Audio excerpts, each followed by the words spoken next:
Aztec Airbrushes by Tester thanks you for purchasing your new airbrush. This video will help you get started. We'll go over startup instructions, troubleshooting, then basic airbrush techniques. Please have the instruction manual handy while you watch. We'll refer to it as we go along. Your new A430 Airbrush is designed to be held comfortably in the hand like a pencil. Its advanced technology makes it lightweight and well-balanced, with contours which allow you to work for hours with no fatigue to the hand. It's made of Fortran, an injection-molded metal-like material that has all the properties of metal, making possible an airbrush that's strong yet lightweight and resistant to all known solvents. The Aztec system features 9 interchangeable nozzles, although you may have only 1 or 2 to start. There's a medium coverage nozzle and a large coverage nozzle for laying down backgrounds. Others include a fine line nozzle for intricate illustration work and a spatter nozzle for special effects. There are 2 nozzles designed for use with acrylic paints, easy-to-clean nozzles which allow acrylics to flow freely. In addition, there are 3 super high-flow nozzles for use in laying down large amounts of paint, as well as for thick fabric paints and even ceramic glazes. All of the airbrush parts are interchangeable with our other airbrush models. If you upgrade to the Aztec A430 professional airbrush, everything will fit. Pick a nozzle, screw it in. Use the little red plastic nozzle wrench to make the nozzle nice and snug. Don't use a pliers or any metal tool. You'll ruin the nozzle. There should be a small gap between the nozzle and the airbrush body. Tight, but not over tight. If the nozzle isn't tight enough, you'll get blowback into the color cup and may get paint all over. Attach the air hose to the airbrush body, just finger tight. Then attach the other end to your compressor. The Aztec model numbers, AC 200, 300, and 400 airbrush compressors are lightweight, reliable, and sturdy, ideally suited for all airbrushing applications. The PSI setting depends upon the nozzle and the media you're using. Consult the written instructions for recommendations. If you're using an aerosol propellant, here are some tips. Unscrew the gray regulator top before attaching the regulator to the can so that air doesn't come out. Keep the can upright. Connect airbrush hose to regulator and then adjust the air supply by turning the gray cap. Canned air gets cold. After 2 minutes or so, the pressure will drop. There's nothing wrong with your airbrush. You just have to wait for the can to warm up. To get around this, place the air can in room temperature water. All color cups and bottles are interchangeable, different sizes to hold different amounts of medium. The siphon jars are ideal for large projects. They come with lids, so while you work, you can keep colors in them. You don't have to constantly mix colors. Before using a siphon jar, look inside the cap and check to make sure the siphon tube is firmly attached. If you're doing a lot of color changes, the gravity feed cups are faster and easier to clean. With the gravity feed cups, make sure they're empty before you remove them so you don't spill paint. Look inside a color cup. Find the blanking plug.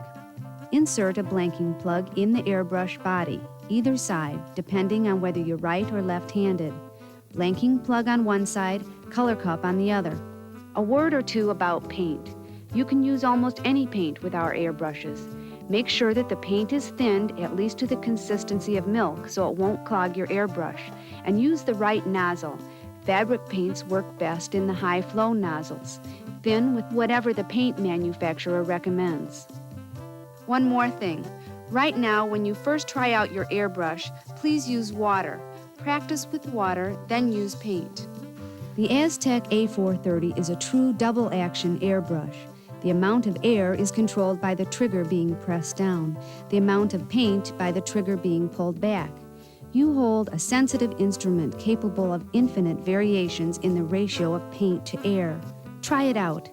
Press down on the trigger until air starts to come through. Then pull back on the trigger until you get paint. See how easy it is to vary the line width while you spray. While working, here's how to clean the airbrush. Remove the siphon bottle. Insert the airbrush into the cleaning station and spray out the old paint left in the nozzle. Place a bottle of cleaning solution into the paint port. Let the cleaning solution flow through, and you're ready to change colors or change nozzles. There's a cleaning shortcut if you're using a gravity feed color cup. Pour out the excess paint. Introduce airbrush cleaner to the color cup, swish it around with a paintbrush, and spray it all out into the cleaning station. Add your next color to the color cup and spray on a scrap of paper until the color comes out clear. This special filter catches almost all of the paint particles, so occasionally you'll have to change filters. The liquid stays in the glass jar. Any fumes will still be present, so you'll need good ventilation in your work area. Paint starts to dry inside when you set the airbrush down, so occasionally while you work, take a stiff, short-bristled brush, dip it in airbrush cleaner, and clean out the nozzle. You never have to take it apart, and as long as you don't take it apart, there's a lifetime guarantee on the airbrush body. However, the nozzles do eventually wear out and have to be replaced. Do not disassemble the nozzle for any reason. If you need to clean it, soak it in the cleaner appropriate to the type of paint you're using. You can also soak color cups as well as the siphon bottles, caps, and tubes. Occasionally, you may want to use the little plastic tool that comes with the airbrush kit and fits all the openings. Just turn it gently like this, and it'll clean out excess paint. Reassemble the airbrush and you're ready to go. If you've tried your airbrush with water and encountered no problems, you're ready for paint. Use water-based paint first, just to be safe.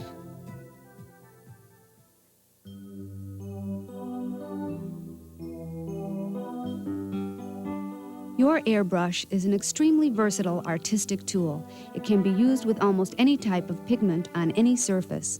We'll show some of the ways it can be used, then you can think of new ones. Right now, in order to get the feel of your new airbrush, practice on throwaway sheets of paper, gaining proficiency and control of your airbrush. Do a series of X's, then a series of O's. Now, put a dot in the center of each O.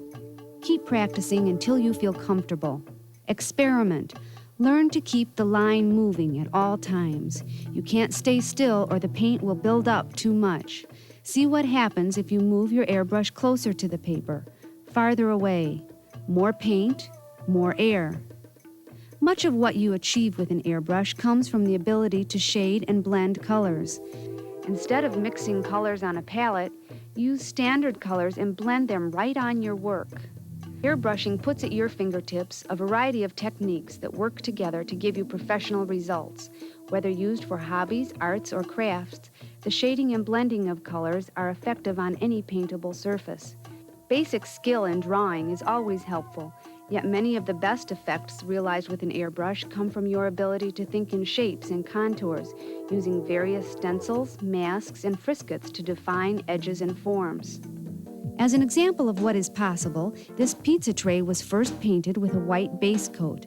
Then a custom-cut stencil cut into acetate with a hobby knife is used to build a pizza. Pepperoni, mushrooms, and crust are all defined by the stencil. Then finishing work is done freehand. The spatter nozzle is perfect for painting oregano and other spices. Here's a simple beginner's technique. Tear a piece of paper in a jagged pattern and save both pieces. Lay one of the torn pieces over your drawing paper and use it to define a sunset. Then position the other torn piece, perhaps slightly askew, and paint the mountaintops. You have the beginning of a landscape. The Aztec A430 Airbrush is ideal for all modeling applications, from solid colors applied with the large coverage nozzle to detailed camouflage jobs and freehand designs. A skilled airbrush artist layers colors freehand until he achieves a perfect flame job on this model car. Notice the serious hobbyist controls the paint mess and hazard with an Aztec spray booth. Its filter system and powered fan remove paint fumes from the work area. You can add a personal touch to your home by airbrushing stencil designs as a border on walls. Your airbrush can be used with all sizes of stencils on any size job. Almost anything can be used to create a pattern or contour. Silhouetting a leaf, for example. The bristles of a paintbrush. A plain paper doily can be used to create an effect like a stained glass window by using white paint on black paper. And here the same technique, using lace, is used for the background of an illustration. Another part of the background was created by spraying through a screen.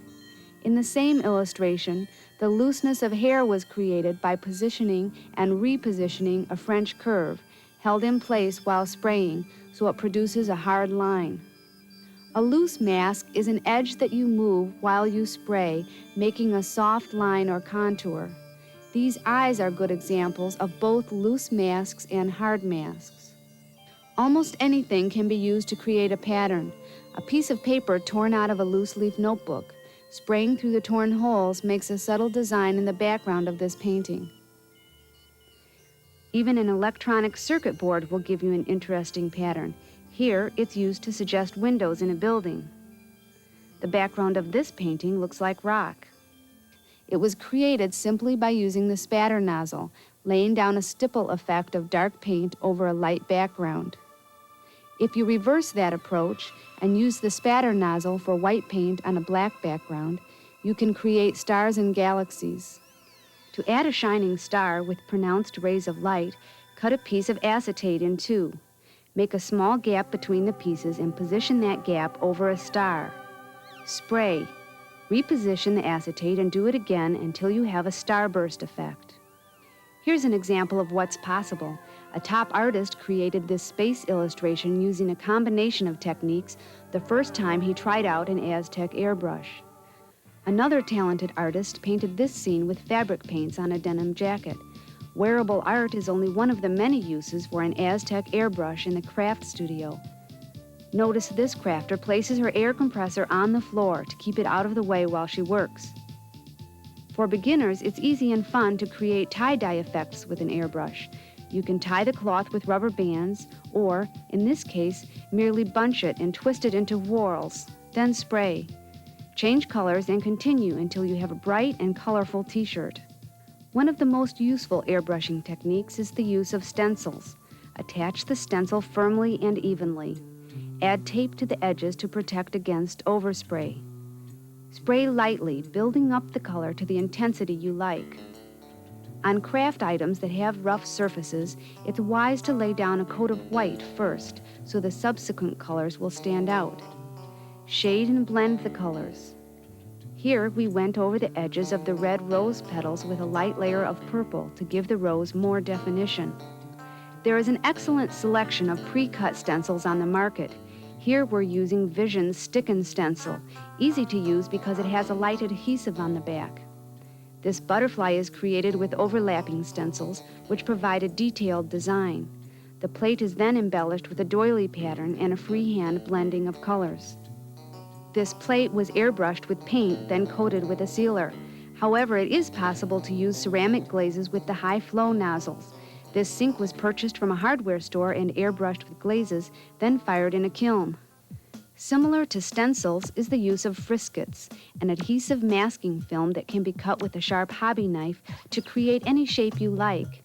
Here, the artist sketched outlines on canvas with a pencil, covered the canvas with a frisket, then cut along the outlines. The Aztec airbrush is ideal for work on large canvases or murals. It can cover a large background area, then be quickly adjusted for fine detail work. Masking film is also widely used in model making to create detailed painting on contoured surfaces. This nitrobum resin figure requires a white ring on his head like a canister of nitrous oxide. Most of the painting of resin figures is done freehand, meticulously adding layers of color until the shading is done to perfection. Much of airbrushing is a combination of techniques. Here's a simple way to paint a droplet of water. Cut in acetate the shape of a water drop. Save both pieces of acetate. Position the cutout shape where you wish and define the edge of the water drop. Remove the cutout mask. Spray a shadow under the droplet. One more time with the negative mask to add a little white for reflected highlights, and then place freehand another dab of white for a reflection near the top. Done. At first glance, it'll look like you've spilled water on your paper. Whether you intend to use your new Aztec airbrush exclusively on paper and canvas, whether you're a serious model maker interested in historically accurate and meticulous paint jobs, Or whether you're taking your work in crafts to the next level of professionalism, the airbrush you hold in your hand is generations ahead of other spraying systems. Enjoy yourself exploring the capabilities of your new airbrush.